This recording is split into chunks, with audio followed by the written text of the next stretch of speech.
Lo de Venezuela con Estados Unidos, me cuesta mucho usar la palabra negociación, porque cuando un país tiene la bomba nuclear y se muestra violento y despiadado y ignora completamente el derecho internacional, y el otro país no tiene la bomba atómica, no existe deterrent, o sea, no existe nada que impida el uso de la violencia, ¿no? Entonces, aquí también, de la misma manera que nosotros hablamos de negociación, se habla de libre mercado y los libres intercambios entre sujetos, ¿no? O sea, por supuesto que no es así. O sea, sabemos que en el capitalismo no es real que un ser humano libremente decide vender su fuerza de trabajo. Pues en este caso, pues Venezuela tampoco libremente decide apegar a las condiciones que Estados Unidos le impone, ¿no? O sea, el ser humano es libre bajo una serie de condiciones que se le presentan, ¿no? Y esto también está en Marx. Y aquí, pues el caso es igual, pero a nivel Estado. Entonces, Venezuela no es un país libre, sino que es un país que hace lo que puede, ¿no? O sea, hace lo que puede. La traición a la revolución bolivariana, ahí sí, si me permite, estoy completamente en desacuerdo. Yo creo que son noticias falsas del imperio para tratar de venderse como, hicimos una ruptura en el proceso bolivariano. Para nada. Yo veo la estructura de poder firme, con la misma línea, sumamente comprometido, citando a Bolívar en los discursos. O sea, ahí sí no cambió nada. O sea, el hecho de que haya quedado la doctora Delcy Rodríguez en la presidencia, que es una persona extremadamente capaz, súper convicta con la causa. Además, ella probablemente es más marxista y más comunista que el presidente, que el Nicolás Maduro. Y además también recordando que el papá de Delcy fue quemado vivo por la CIA, fue torturado y quemado vivo por la CIA. Entonces, en términos de convicción con la revolución bolivariana, ahí está. O sea, yo creo que eso sí, si Estados Unidos lo quiere quitar, van a tener que ahí hacer una invasión completa y quitar prácticamente no solo la cúpula de poder, sino el 50% de la base chavista que existe en el país, ¿no? Que es gente que creció con Chávez, que pasó la primera revolución, se deshizo de las garras del imperio una vez y vivió durante este periodo hasta el 3 de enero, que yo creo que sí marca una ruptura de resistencia antiimperial. El problema es que ahora, después del 3 de enero, se resignifica un poco lo que son los socialismos de resistencia del siglo XX. O sea, yo creo que este hecho marca un hecho histórico que nos invita a repensar que si es que Cuba, Venezuela, hasta cierto punto Bolivia, tenían estas ambiciones antiimperiales, era porque el imperio se los permitía. Era porque el imperio se los permitía. Diferente a Corea del Norte, porque Corea del Norte sí tiene bombas nucleares. Entonces, Corea del Norte sí es una resistencia legítima, ¿no? Vietnam podría ser también un caso similar al de Venezuela y Cuba, pero como está tan lejos, ¿no? Y está tan cerca de China, sería muy difícil para Estados Unidos doblegar Vietnam. Pero el caso de Venezuela y Cuba, y ahorita lo estamos viendo repitiéndose con Cuba, es que se les permite ese proceso de resistencia antiimperial mientras no sea realmente un problema para el imperio. O sea, en el momento que el imperio dice, yo necesito tus recursos, o yo necesito poner bases por estrategia geopolítica, o yo necesito el uso de las aguas, o yo necesito los minerales, o yo necesito la propaganda, ellos van y se te acaba la resistencia, ¿no? Y se te acaba la resistencia de una manera fulminante, además, Carlos, porque, o sea, la desproporcionalidad de fuerza del ataque que hizo Estados Unidos contra Venezuela en términos de avance militar es brutal.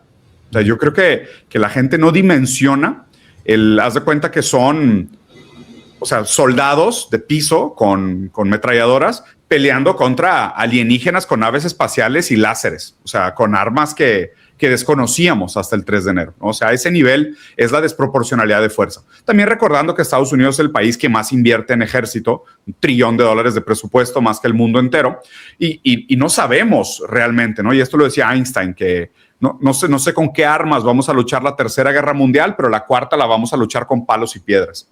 Entonces, ahorita yo creo que estamos de alguna manera en un tipo de conflicto militar que podría llamarse, y es raro porque la historia también la entendemos a posteriori. Tal vez en el futuro nosotros veamos este periodo histórico como la Tercera Guerra Mundial, pero es una guerra que se lucha con armas muy distintas a las de la Primera y Segunda Guerra Mundial, ¿no? O sea, hoy los tanques, las bombas, los soldados de piso ya no son tan eficientes, pero las sanciones económicas matan millones de personas, ¿no? Y son armas de destrucción masiva, son armas económicas de destrucción masiva. A lo que voy con esto es que creo que marca el fin de ese tipo de socialismo del siglo XX, sobre todo el socialismo latinoamericano de resistencia del siglo XX, y nos invita a la reflexión sobre cuáles son los procesos de superación de capital que tienen éxito en este determinado momento histórico, dado la contingencia de situaciones en la que estamos viviendo, ¿no? Y sobra, o más bien resalta, el modelo chino. O sea, China es, sin duda, el proceso más exitoso después de la Unión Soviética, inclusive yo creo que ya superó en éxito a lo que logró la Unión Soviética, de hacer la transición de un proceso postcapitalista. Okay. Luego regresemos al tema de Venezuela. Obviamente, esta invasión de Estados Unidos y este secuestro, porque pues, digo, hay que decirlo como es, o sea, o es un acto de declaración de guerra o es un secuestro, pero no existe precedente legal para decir que el presidente de un país va a ser juzgado por las leyes de otro país. O sea, eso en derecho internacional no tiene sentido. O sea, es absurdo, ¿no? O sea, decir que una de las cosas por las cuales estaban incriminando al presidente Maduro es por posesión de ametralladoras de alto calibre. Es como que, carnal, tiene un ejército, güey. O sea, bajo ese criterio, todos los presidentes del mundo son criminales según el artículo 84 de Florida. O sea, no funciona así. Entonces, es un secuestro. Es un secuestro, aparte es un cabeza de Estado. Otra cosa que me parece sumamente importante que la gente tenga en mente es que 2 veces ya, y de hecho creo que repetidamente lo han dicho, cuando le preguntan a Trump y a Marco Rubio, ¿no? De que, bueno, entonces quitaron a Maduro, ahora van a poner a quién, a María Corina Machado, ¿no? Y ellos 2 veces dijeron no, porque María Corina Machado y la oposición no tienen fuerza política en Venezuela. Entonces, lo que te están diciendo, y a fin de cuentas es rarísimo tener que explicarle esto a la gente, pero la gente consume propaganda como si fuera realidad, es que primero, nunca fue un problema realmente el narcotráfico, ni el cártel de los soles, ni el tren de Aragua, y tampoco es verdad que robaron las elecciones del 2024. O sea, lo que te están diciendo es la oposición no tiene mayoría política en Venezuela. No la tuvo en el 2024 y no la tiene ahorita. Entonces, la única manera en cómo Estados Unidos podía dominar Venezuela, pero con un cierto nivel de estabilidad operativa, era dejando al partido que tiene el poder, que articula el país y tiene la base democrática para operar el país, ¿no? Porque además Venezuela es un país lleno de comunas, con una democracia sumamente horizontal, súper participativa. O sea, si de repente ponen un candidato de oposición y ellos mismos se creen su mentira de que representa los intereses de la mayoría, sería peor que Irak. O sea, sería una catástrofe Venezuela. Entonces, a Estados Unidos no le alcanza, o sea, no es rentable hacer esto. Entonces, la única manera como ellos tuvieron es dijeron, bueno, pues vamos a quitar a Maduro como un acto simbólico, mostrar nuestras armas y a través de este ejercicio de fuerza, obligar a Venezuela a que abandone sus vínculos comerciales con Rusia y China y favorezca los vínculos comerciales que dicte Estados Unidos, ¿no? Porque pues a final de cuentas todo esto nada más es que la continuidad de la doctrina Monroe de América para los americanos. O sea, América para los americanos en un sentido de, o sea, United States of America siempre fue un proyecto ampliamente imperial. O sea, de tener muchos estados balcanizados, que es todo el sur global de América, pero dependientes y sublimados a los intereses del imperio americano. Y luego, para terminar, la tercera parte de tu pregunta fue referente a la inacción de China y Rusia y el vínculo que esto pudiera no tener con el hecho de que Venezuela quedó excluido de los BRICS en el encuentro de Kazán del 2024, ¿no? Yo estuve allá, yo estaba físicamente en Kazán en el 2024 cuando pasó. Yo estaba con la comitiva, obviamente, y aparte fue muy interesante porque el país que no permitió la entrada de Venezuela a BRICS, que no es a BRICS directamente, son 3 círculos de BRICS, y el tercer círculo, que es el de socios, es al que aspiraba Venezuela.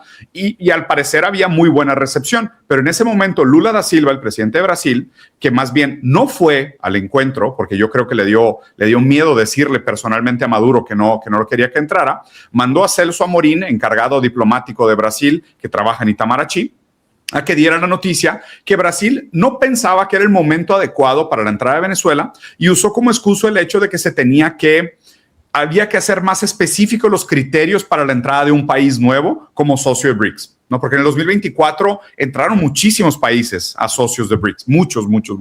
Y Venezuela era uno de ellos que estaba en la fila y específicamente Brasil dijo, no, así no. Y claro, porque estaba la controversia del tema electoral, ¿no? Y en ese momento Lula fue muy desafortunado muy, muy, muy malo en decir que él dudaba de las elecciones, que tal vez había que revisar. O sea, ahí se vio que Lula en ese momento todavía estaba muy sometido a los intereses de Estados Unidos, ¿no? Ya la actividad o no actividad de Rusia y China, mira, lo de Rusia yo entiendo hasta cierto punto, porque Rusia también, o sea, está muy comprometido con la guerra de Ucrania. La tensión es grande y una intervención directa de Rusia en Venezuela hubiera sido la Tercera Guerra Mundial. O sea, sin duda. Sin duda. O sea, cualquier participación del ejército ruso durante el proceso de invasión de Estados Unidos a Venezuela hubiera detonado la Tercera Guerra Mundial, ¿no? Porque además también Rusia ya tiene tropas desplegadas, Europa entera ya está caliente. O sea, sin duda hubiera sido el principio de la Tercera Guerra Mundial y, de nuevo, el fin del mundo. Porque, o sea, es importante que la gente lo sepa, ¿no? O sea, nosotros que todavía somos un poco responsables con la historia, entendemos que un tercer conflicto mundial y a este nivel, con el poder nuclear que tenemos en manos, sería el último. O sea, realmente sería el último. Tendrían que pasar siglos para volver a reconstruir la civilización y empezar a recuperar el conocimiento que sobre en los escombros de la civilización que dejó de existir. O sea, es importante que la gente se lo tome muy en serio. O sea, una guerra mundial a este nivel sería escala civilizatoria, ¿okay?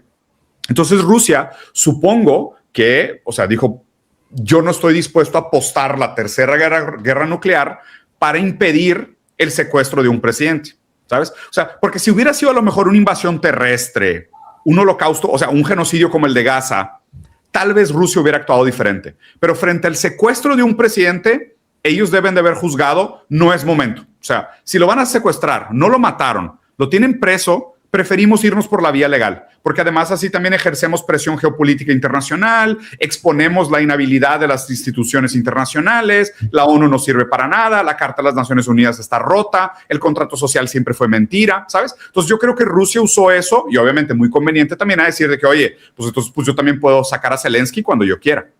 O sea, si el derecho internacional ya no sirve para nada, es nada más para los débiles, nosotros los fuertes ya no operamos frente al derecho internacional. Y el caso de China, ahí sí, aunque yo creo que comparte mucho el análisis que acabo de hacer de Rusia, yo lo que entiendo de China, ahora que acabo de pasar casi un mes y medio allá, es un imperio de 5,000 años. O sea, ellos ven el tiempo y la historia con otra velocidad. O sea, nosotros de verdad somos unos niños, o sea, somos unos adolescentes apresurados y ellos tienen otra visión de la velocidad de la historia, ¿no? O sea, me sorprende y si quieres a rato lo platicamos más a detalle porque China me parece una brutalidad, pero yo lo que entendí en primera mano, en platicando directamente, y fui a universidades del Partido Comunista y todo, tuve la oportunidad de conversar con académicos, con diplomáticos y demás, es que ellos ven la velocidad de la historia distinto a la nuestra. Y aquí sí, digo, y cualquier persona que haya leído, por ejemplo, El arte de la guerra de Sun Tzu, entendería la postura de China, que es, no, o sea, no te metas, no respondas al ataque de tu enemigo. O sea, tú entras siempre al combate en tus condiciones, cuando tú decidas, cuando tú sepas que es el mejor momento para hacerlo. Entonces, no me sorprende que China no se haya metido. Lo que sí es interesante que la gente tiene que entender es que China tomó otras cartas en el asunto.